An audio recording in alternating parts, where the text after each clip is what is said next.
या ठिकाणी पोहोचलेत आणि या बंबांच्या सहाय्यानं या आगीवर नियंत्रण मिळवण्याचे प्रयत्न सुरू झालेले आहेत। बाजूलाच त्याच्या Hyundai कंपनीचं देखील शोरूम आहे, मात्र हे शोरूम आता जळून पूर्णपणे खाक झालेलं आहे। आजूबाजूला इतर आणखी देखील काही केमिकलच्या कंपन्या आहेत, इमारती आहेत। त्या ठिकाणी जर ही आग पोहोचली तर त्याचा मोठा फटका हा इतर कंपन्यांना बसू शकतो। सुनील जाधव माझे सहकारी थेट या सगळ्या परिसरातून आपल्यासोबत जोडले गेलेले आहेत। सुनील, आगीवर नियंत्रण मिळवण्याचे प्रयत्न सुरू झालेले आहेत। प्रशासनाशी तुमचं कोणाशी बोलणं झालेलं आहे का?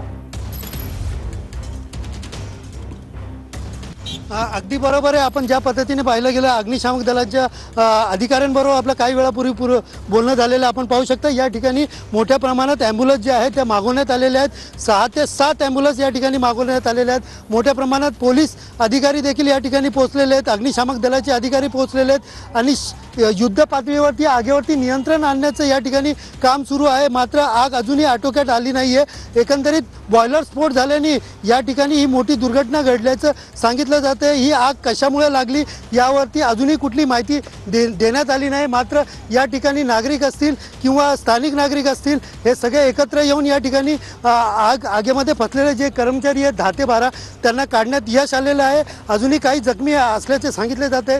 आप कंपनी में काम करते हो, आपको जल्दी यहाँ पे से छोड़ दिया गया है, बताइए क्यों?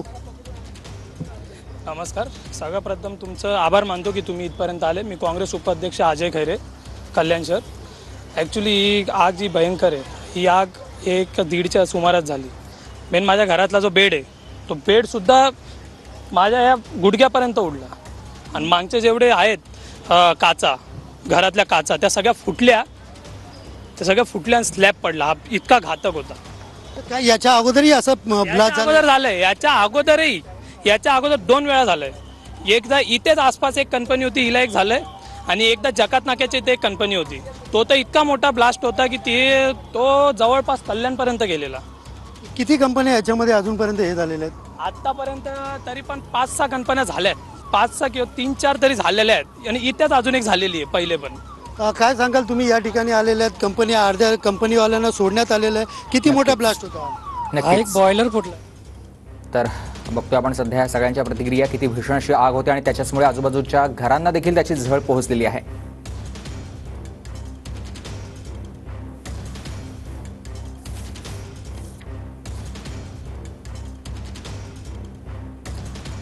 तर ही दृश्य आहेत अग्निशमन दलाचे कर्मचारी सध्या डोंबिवलीमध्ये MIDC मध्ये लागलेल्या आगीवर नियंत्रण मिळवण्याचे प्रयत्न करतात। मोठ्या प्रमाणावरती आग लागलेली आहे। ही आग एवढी मोठी होती की त्याचा परिणाम आजूबाजूला देखील जाणवलेला पाहायला मिळतोय।